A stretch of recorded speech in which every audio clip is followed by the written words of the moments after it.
জিকির করুন। এই আমলগুলো করুন, জিকির করুন, বেহেশতের বাগিচায় চাবিকাঠি তৈরি করুন। আমলগুলো হলো 7টা আমল। যদি আপনি প্রতিদিন করতে পারেন, আপনি শয়তান থেকে হেফাজত থাকবেন এবং আপনার ফেরেশতারাও দোয়া করতে থাকবে, আর আপনার বিপদ আপদ বালা মুসিবত থেকেও দূরে থাকবেন। আমলগুলো হলো প্রতিদিনের আমল। সুবহানাল্লাহ পড়বেন 100 বার করে। সকালবেলা ফরজের নামাজে আপনি সুবহানাল্লাহ পড়বেন 100 বার করে। প্রতিদিন সকালে পড়বেন 100 বার করে সুবহানাল্লাহ। যদি আপনি পড়তে পারেন 1000 সওয়াব আপনার নামে লেখা হবে। 2 নম্বর আলহামদুলিল্লাহ, মিজানের পাল্লা অনেক ভারী করে দেয়। আলহামদুলিল্লাহ পড়ুন, যতবার যত খুশি আলহামদুলিল্লাহ পড়ুন।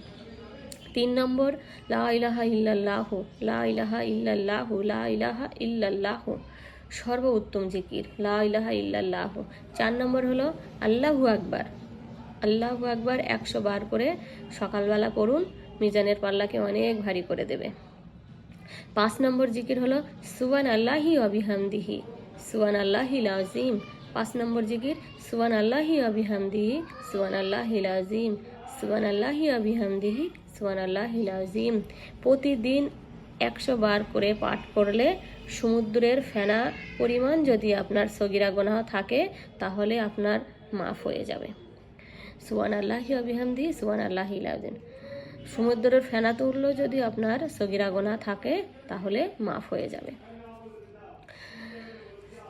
6 নম্বর হলো সাল্লাল্লাহু আলাইহি ওয়াসাল্লাম, সাল্লাল্লাহু আলাইহি ওয়াসাল্লাম, সাল্লাল্লাহু আলাইহি ওয়াসাল্লাম। রাসূলুল্লাহ সাল্লাল্লাহু আলাইহি ওয়াসাল্লামের যে এই রাসূলুল্লাহ সাল্লাল্লাহু আলাইহি ওয়াসাল্লামের যে ব্যক্তি প্রতিদিন একবার করে এই দরুদ পাঠ করবে, আল্লাহ তাআলা তার জন্য প্রতিদিন 10টা রহমত তার জন্য বর্ষণ করবে। 10টা রহমত তার জন্য বর্ষণ করবে। সাল্লাল্লাহু আলাইহি ওয়াসাল্লাম, সাল্লাল্লাহু আলাইহি ওয়াসাল্লাম। 7 নম্বর হলো আস্তাগফিরুল্লাহ, আস্তাগফিরুল্লাহ, আস্তাগফিরুল্লাহ। রাসূলুল্লাহ সাল্লাল্লাহু আলাইহি ওয়াসাল্লাম বলেন, সুসংবাদ তার জন্য যার আমল অধিক পরিমাণ ইস্তেগফার পাওয়া যাবে। যে ব্যক্তি ভালো কাজের পথে এবং ভালো কাজের রাস্তায় থাকবে, তার জন্য সুখবর, সুখবর। আমল করুন, আমল করুন। আস্তাগফিরুল্লাহ, আস্তাগফিরুল্লাহ, আস্তাগফিরুল্লাহ। এই জিকিরগুলো যদি আপনি করতে পারেন, আল্লাহ তাআলা আপনার জন্য।